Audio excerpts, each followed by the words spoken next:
자, 여러분, 오늘날 대중문화는 이제 하나의 새로운 신규원을 이루면서 발전의 발전을 거듭해 가고 있죠.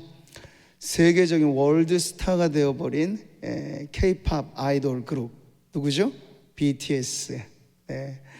BTS가 근데 일약 스타덤에 오른 것은 아니에요. 무명의 세월도 있었고 많은 힘든 시간들을 지났는데, 이 그룹을 말이죠, 일약 세계적인 탑 그룹에 올려놓은 것은 그들 자신의 실력도 있지만 그 뒤를 아주 엄청나게 지원해주는 팬 그룹이 있었어요. 아미라고 하는, 젊은 층들은 아마 다 알죠. 아마 여기 아미 회원이 있을 수도 있겠어요. 네. 자, 이래서 요즘에는 이제 그냥 옛날의 팬 문화를 넘어서 이 팬덤이라고 하는 것이 형성이 돼서 경제까지도 사실은 엄청나게 이 팬덤 문화가 영향을 주는 그런 시대로 접어들었죠. 근데 여러분, 이 부분에 있어서 오늘 우리 예수님은 사실 원조격이라고도 할 수 있겠어요. 예수님은 그 당대에 있어서 그야말로 슈퍼스타급의 인기를 한 몸에 얻으신 분이셨죠. 왜냐? 예수님이 공생애를 시작하자마자 여러분 기적이 일어나는 거예요. 가시는 곳곳마다 막 눈먼 자가 눈을 뜨고, 죽었던 자도 막 살아나고, 각색 병든 자들이 고쳐지고, 치유와 기적의 역사가 일어나니까 사람들이 벌떼처럼 몰려드는 거죠.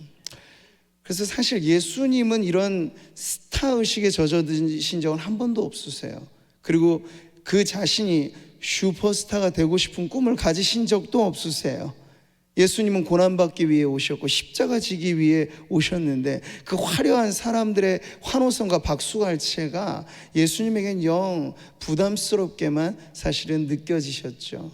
그럼에도 불구하고 사람들이 원했기 때문에, 예수님이 어디 계시다라고 하면 사람들이 수소문 끝에, 요즘에처럼 뭐 SNS가 카툭카툭해서 갑자기 서로 다 모아주는 그런 체계도 아닌데, 예수님이 계시다는 소문이 어찌 그리 빨리 퍼지는지 그분이 계신 곳에는 수많은 인파들이, 대중이, 군중이 모여서 팬덤을 이루는 그러한 풍경을 성경, 복음서는 특별히 우리들에게 보여줍니다. 여러분, 근데 슈퍼스타라고 하는 건 만인의 연인이죠. 그렇지만 보기에만 좋은 거예요.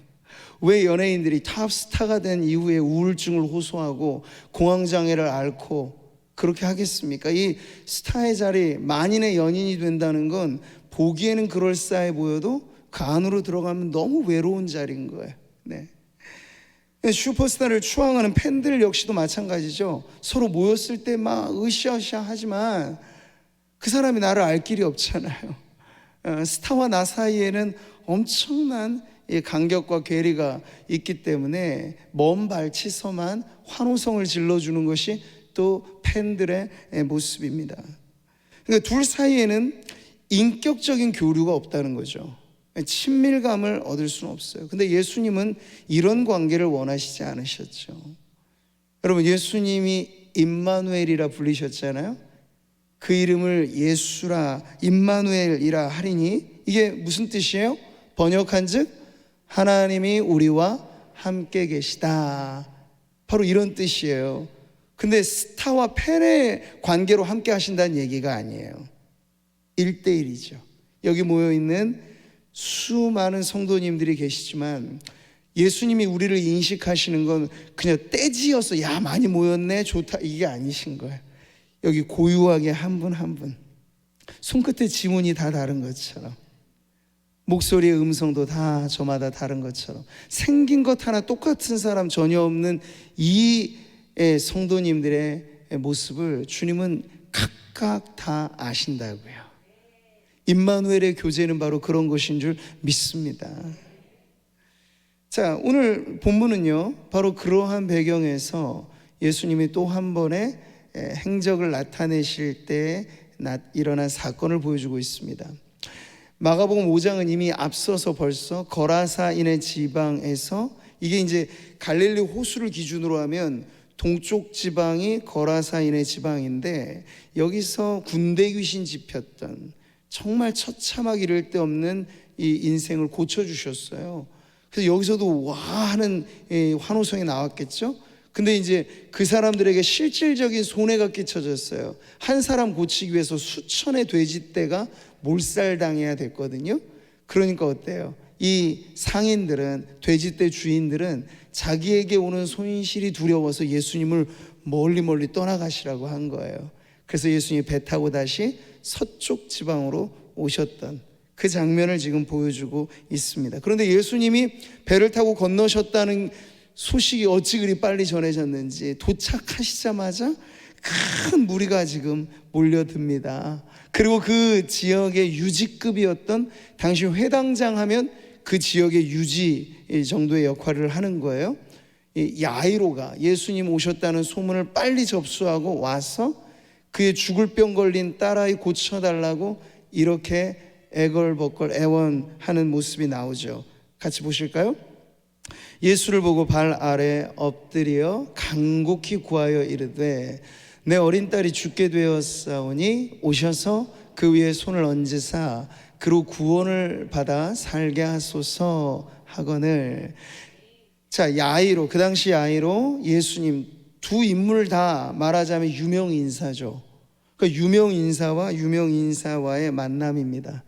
그래서 호기심이 발동된 군중들은 또다시 볼거리를 찾아, 야, 예수님이 지금 또 뭔가 일을 하시겠구나. 저 야이로의 딸을 들어보니 죽을 병 걸렸다고 하는데 예수님이 그리로 가시는 거 보면 지금 뭔가 또 기적이 일어나겠어 하면서 군중들은 그런 어떤 호기심에 들떠 예수님과 인파를 막 이루고 지금 옮겨가는 그런 상황을 보여주고 있습니다. 오늘 우리가 읽은 본문의 시작이 바로 거기잖아요.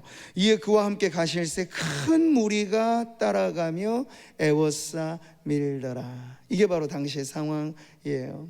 아마 측근의 제자들은 이 무리들 속에서 예수님을 지키려고 막 안간힘을 쓰면서 밀착 호위하며 그렇게 예수님 곁에 있었겠지요. 자, 이때 장면을 우리가 딱 떠올려 보세요. 만약 여러분이 성경 속에 들어가 내가 그 장면에 만약 무리 속에 속해 있다라고 한다면 예수님은 어떤 분이실까요? 우리에게 가까이 하기엔 너무 먼 당신이죠. 네, 가까이 하고는 싶어요. 그런데 그분은 가까이 할 수 없는, 말하자면 완전 VIP 경호를 받고 있는 그러한 지금 모습이라는 것이죠. 자, 여러분, 이런 모습들, 이것이 지금 성경이 우리에게 진정 원하는 어떤 위치를 가르쳐주는 상황이라고 볼 수 있겠습니다. 앞서도 말씀드린 것처럼 예수님은 자신의 존재감을 사람들의 환호성의 크기에 따라 재지 않으셨어요. 사람들이 얼마나 나에게 좋아요 엄지척을 해주는가에 따라서 자신의 존재감을 그렇게 확인하신 분이 아니시라고요. 그냥 단 하나, 하나님께서, 성부 하나님께서 예수님 세례 받으실 때 그랬던 것처럼 너는 내 사랑하는 아들이라 내가 너를 기뻐하노라, 그 하나면 족하셨던 분이 바로 예수님이시죠. 그래서 지금 이렇게 몰려드는 인파 속에서 예수님은 그 사람들의 환호성을 즐기시는 입장은 절대 아니었다는 것을 우리는 알아야 합니다. 그래야만 우리와 예수님의 관계가 어떻게 맺어져야 하는가 하는 것을 알 수 있거든요. 오늘날 현대교회가 크기에 있어서는 대형화되고, 그리고 자꾸만 무리의 그 모임들이 많아지다 보니까 예수님 당시에 아주 친밀한, 예수님은 제자도 많이 만들지 않으셨어요. 딱 12제자. 그 이상의 많은 제자들도 있었지만 동거하고 동고동락하셨던 대상은 딱 12이셨잖아요. 그게 예수님의 방식이라는 거죠. 근데 오늘날의 교회는 그런 예수님의 방식을 이제는 많이 잃어가고 있기 때문에, 그래서 제자가 무엇인지에 대한 개념조차가 많이 흔들려지고 있는 때입니다. 그래서 이 문제의식을 가지고 카일 아이들먼이라는 사람은 이 팬과 제자의 구분을 이렇게 잘 정리해 주었어요. 몇 문장을 보면 이렇습니다. 당시 예수님 주변에도 팬은 많았다. 이 팬은 일이 잘 풀리, 이 팬, 쓰는 팬이 아니고 따라다니는 팬을 말하는 거예요. 팬은 일이 잘 풀릴 때는 예수님을 응원하지만 반대 상황에 이르면 언제 그랬냐는 듯이 몸을 돌려 다른 선수에게 들러붙는다. 이게 팬이라는 거예요. 자, 팬은 안전한 관람석에 앉아 응원만 할 줄 알지 경기장에 필요한 희생과 고통은 조금도 모른다. 팬은 예수님에 관해서는 모르는 게 없어도 그분을 개인적으로는 알지 못한다. 예수님은 이런 스타와 팬의 관계를 원하지 않으신다. 아주 적절하게 매우 중요한 지적을 한 내용이죠. 자, 주님은 군중들의 환호성에 들썩거리는 분이 아니십니다. 그러셨다면 낮고 천한 신분으로 이 땅에 오실 이유가 없으셨겠죠. 오히려 호령하듯, 천하를 호령하듯, 천군 천사를 호령하는 그 높고 높은 보좌, 그 하늘의 왕좌에 딱 앉아 계시는 게 더 어울리단 말이에요. 그런데 주님은 친히 이 땅에 오셨어요. 사람이 되셨어요. 그것도 가장 낮은 자리로 임하셨어요. 그 말인즉 주님은 사람들의 이러한 열광의 도가니가 아니라 저와 여러분 길 잃고 방황하는 한 영혼을 찾아 그 머나먼 길을 여행 오신, 그것이 우리 예수 그리스도의 마음인 줄 믿습니다. 자, 여러분, 오늘 이렇게 우리와 함께 하시고 또 친근히 우리를 대하시기 위해서 오셨건만, 당시 사람들은 그런 예수님을 알기보다는 많은 사람들의 소문과 그리고 어떤 자아낸 분위기에서만 이렇게 예수님을 따라다녔던 이들이 참 많았던 때에 오늘 본문은 이제 낯선 풍경을 우리들에게 보여주죠. 여기 사실 보세요. 행렬이 얼마나 왁자지껄했겠습니까? 그런데 예수님과 그 대중 사이에는 아무런 소통이 없어요. 사실 무슨 얘기를 주고받았겠습니까? 겉도는 풍경이죠. 근데 여러분, 그래서 군중 속의 고독이라는 말을 하는 거예요. 근데 이것을 깬 한 여인의 등장이 오늘 우리의 시선을 사로잡는 거죠. 마가는 이 여인의 등장에 매우 세밀한 묘사와 설명을 해줍니다.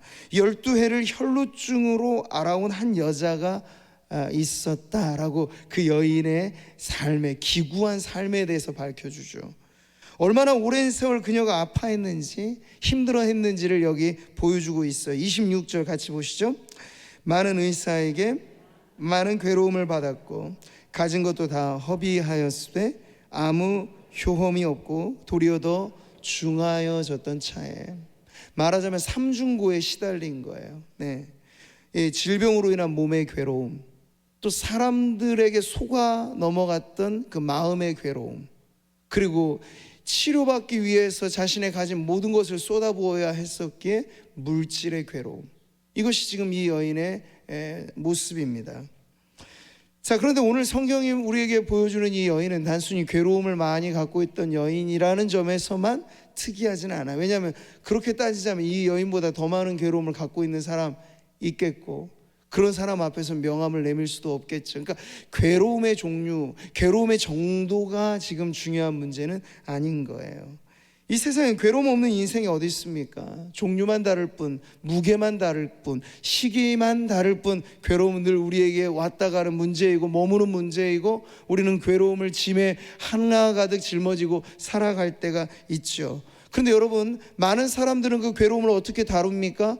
많은 경우는 체념하며 삽니다. 자세히 살펴보면 괴로움에 대해서 맞부딪혀며 극복하며 이기려고 하는 사람들이 많겠습니까? 아니면 아이고 내 팔자가 그렇지 뭐 하면서 이걸 그냥 체념하며 사는 사람들이 세상에는 더 많습니다.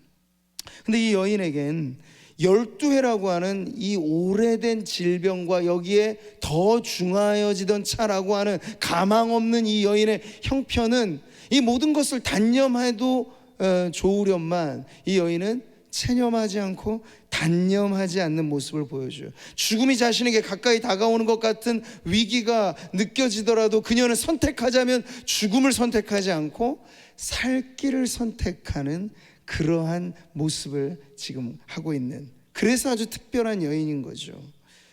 자, 오늘 성경은 군중과 구별되는 한 여인을 우리들에게 보여주고 있습니다.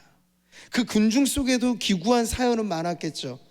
그런데 다 묻혀버리는 거예요. 군중이라고 하는 무리 속에 묻혀버리는 거예요. 근데 이 한 여인은 달랐습니다. 그 여인이 가지고 있는 아픔, 그 여인이 가지고 있는 문제가 수면 위로 드러나게 됐죠. 왜 그랬습니까? 그녀가 그것을 가지고 예수께로 나왔기 때문이에요. 오늘 본문의 이 관심은 하나님의 사실, 하나님의 관심을 보여주는 것이에요. 하나님은 언제나 한 영혼에 관심을 갖고 계십니다. 아멘이신가요? 따라해 보시죠. 하나님은 한 영혼에 관심을 가지신다. 여러분, 내가 바로 그 한 영혼이에요. 네.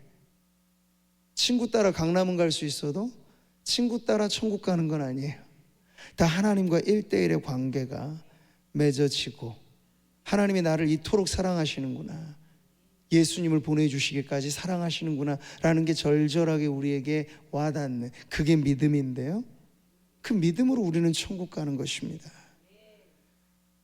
이 하나님이 우리를 어찌 바라보시는가가 잘 나타나 있는 비유가 있죠. 잃어버린 양을 찾는. 우리 말씀 같이 보시죠. 너희 중에 어떤 사람이 양 100마리가 있는데 그 중에 하나를 잃으면 99마리를 들에 두고 그 잃은 것을 찾아내기까지 찾아다니지 아니하겠느냐. 우리로서는 얼핏 이해가 안 될 수도 있어요. 근데 여기서는 이제 전제가 있죠. 그 사람이 참된 목자라면. 쌍꾼이라면 아니에요. 근데 참된 목자라면 이렇게 한다는 얘기죠. 왜냐하면 참된 목자는 100마리의 양이 있어도 그게 다 뭉뚱그려서 보여지지 않아요. 그 양들 밑에는 어딘가에는 그 양의 이름이 새겨져 있어요. 그래서 참된 목자와 양의 관계는 그 양이 미물임에도 불구하고 이름을 불러주고 그 양은 목자의 음성을 알아듣고 그래서 매우 친밀한 관계가 맺어져 있기 때문에 100분의 1이 아닌 거예요. 한 마리가 100분의 1이 아니고 그 한 마리는 다른 양들로는 대체할 수 없는, 네, 우리 속담 10손가락 깨물어 안 아픈 손가락 없다는 말처럼 부모가 노하기는 자식이 다 그런 의미에서 소중하게 와닿는 그 심정을 지금 우리 예수님은 잃어버린 양을 찾는 목자에 담아서 이게 하나님의 마음이다 하고 가르쳐 주신 거예요. 자, 여러분, 여기서 우리는 뭘 알 수 있습니까? 주님이 우리를 어찌 보시는가 하는 점인데요, 주님은 우리를 천하보다 귀하다고 말씀하세요. 사람이 만일 온 천하를 얻고도 자기 목숨을 잃으면 무엇이 유익하리요? 유익하지 않다는 얘기죠. 한 사람의 목숨은 천하보다 소중한 건데 그렇게 누가 그렇게 우리를 보신다고요? 하나님이 우리를 보신다고요. 근데 세상 사람들은 그렇지 않잖아요. 세상에서 우리는요, 내가 받는 월급 값어치 정도로 사람을 평가해요. 그 사람의 사회적 지위 정도로만 그 사람을 평가해요. 근데 하나님은 다르시다고요.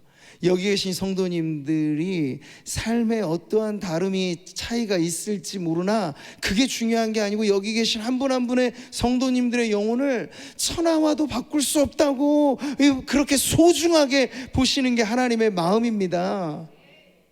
근데 문제는 우리가 그렇게 우리 자신을 보지 못한다는 데 있어요. 하나님은 나를 이렇게 애지중지, 금지옥엽 아껴보시는데 내가 나를 천대하고 내가 나를 멸시하고 내가 나를 하찮게 여기고 내가 나를 그냥 무리 속에 파 묻어놓고 아무런 개성도 아무런 존재감도 없는 양 그렇게 만들어버리고 있다는 것, 이게 우리가 신앙하면서 해결받아야 될 그런 문제라는 것이죠. 군중을 뚫고 다가온 이 한 여인, 그 영혼의 특별한 행동을 성경은 이렇게 보여주죠. 27절입니다. 예수의 소문을 듣고 무리 가운데 끼어 뒤로 와서 그의 옷에 손을 대니. 자, 이 장면에 엄청나게 지금 확대를 시켜주고 있는 거예요. 근데 보세요, 예수님께서 지금 사람들의 틈 속에 막 이리 밀리고 저리 밀릴 정도로 꽉 에워싸 있는데 누가 예수님 옷깃을 스쳐가든 누가 예수님을 툭 치고 가든 알 길이 없는 거잖아요. 근데 그 중에 한 여인이 가만히 와서 예수님의 옷가에 손을 댔다. 이게 뭐 그리 특별한 행동으로 보여지겠습니까? 근데 성경은 이걸 아주 특별한 행동으로 지금 보여주고 있어요. 평범 이하의 손짓입니다. 여린 여인의 그 가느다란 손으로 예수님의 옷가에 간신히 손을 댄 그 행동 말이죠. 그런데 지금 성경은 여기서 아주 비범한 영혼의 모습을 보여주고 있는 거예요. 그게 뭘까요? 왜 그럴까요? 그녀의 행동에 특이점은 없어 보이는데 중요했던 건 뭐냐면 그 안에 뭔가가 감추어져 있는 거예요. 그게 바로 간절함이라는 거죠. 그녀의 몸짓은 그냥 여린 몸짓이 아니고 간절한 몸짓이었다는 거예요. 간절한 몸짓. 그녀가 예수님을 알았던 건 제자들처럼 많은 박학다식한 지식으로도 아니죠. 그냥 예수님이 병든 자를 고쳐주신다더라. 그분은 내가 지금껏 겪어왔던 돌팔이 의사들하고는 좀 다르게 돈을 목적으로 나를 괴롭히는 그런 존재가 아니고 돈도 받지 않고 고쳐주시는 분이다더라. 소리 소문을 들었어요. 근데 그 소문이 그 여인의 마음에 확 와닿았던 거죠. 꽂힌 거죠, 한마디로. 그래서 야, 이분이구나, 내가 이분을 만나면 살겠구나 하는 그런 마음을 가지고 그저 하나 예사롭지 않게 들으면 지나가는 소문에 불과했는데 그녀는 그것을 잡았던 거예요. 거기서부터 간절함이 잉태된 거죠. 자, 그랬더니 여러분 어떻습니까? 뭐 야이로처럼 사회적인 지위가 있어서 딱하니 예수님 이렇게 자기 집에 초대할 수 있습니까? 그건 못해요. 주변에 무슨 인맥이 있어서 소개라도 받을 수 있습니까? 그것도 못해요. 자, 그랬더니 그런 이유가 오히려 그 여인에게 더 간절함을 갖게 만든 것이에요. 그래서 그녀는 간절했기 때문에 뚫고 가야 될 문제가 여간 어려운 게 많았겠죠. 근데 그걸 다 뚫고 가면서 아마 제자들도 막 바리케이트 치면서 못 가게 했을 텐데 그걸 비집고 들어갔다고 하잖아요. 하면서까지 나아갔던 건 이 여인 안에 간절함이 있었기 때문이에요. 자, 여러분, 그 당시 혈루증이라고 하는 건 무엇입니까? 구약 율법의 기준으로 따지면 부정한 질병이에요. 이 구약에서는 유출병의 한 줄기죠. 피가 멈추지 않는다. 여인으로서 매우 부정한 여인이라고 취급받는 그러한 질병이었습니다. 그러니까 배타와 혐오의 대상이 되었던 거죠. 그런데 누군가 만약 그 여인을, 그 정체를 알아차렸다면 삽시간 그 여인은 사람들 주변에 엄청나게 욕을 듣고 이 부정한 여인이 왜 여기 와서 이 난리야 했을 거란 말이죠. 그런 것 때문에라도 그 여인은 조심조심, 간절했지만 자신의 정체를 들키지 않으려고 조심조심 예수님의 뒤로 가서 아주 간절하지만 살며시 그 옷자락을 지금 붙잡았던 거예요. 자, 여러분, 얼마나 어려운 일이었을까요?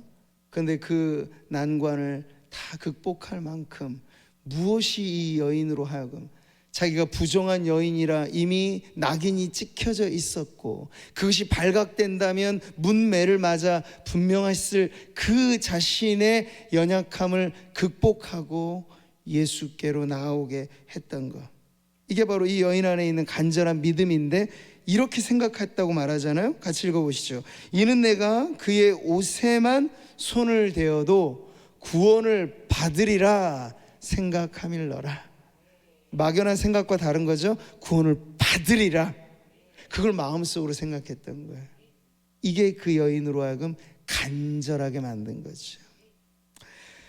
자, 여러분, 우리가 사실 다 아픕니다. 이것저것 아픔에 삽니다. 저도 지난 며칠간 이게 다래끼 같은 게 막 생겨가지고 눈 한 끝에 뭔가 염증이 생겨도 이게 신경 영 쓰이는 거예요. 우리가 얼마나 연약하냐면 발에 티눈 하나만 생겨도 불편하게 이를 데가 없어요. 그러니까 아픈 구석은 누구나 다 이것저것 갖고 삽니다. 그런데 그게 다 똑같지는 않은 거죠. 여러분, 힘들다고 다 똑같이 힘든 것 아니고요, 문제 있다고 다 똑같이 문제 있는 것 아닙니다. 제가 무슨 말씀을 드리는 거냐면 그 안에 차이가 있다는 거예요. 그러니까 우리 욥과 같이 역대급의 재난을 받은 사람 앞에 있으면 우리가 나 이런 문제 있어 명함이라도 내겠냐고요. 그렇게 모든 사방에서 모든 것이 다 망해버려간 그 인생 앞에 나 지금 감기 걸려서 며칠 힘든다 얘기도 못할 거 아니에요. 근데 그런 정도를 지금 비교하자는 얘기가 아닙니다. 중요한 건 문제가 다 저마다 있어도 차이를 내는 건 그 문제 때문에 우리가 얼만큼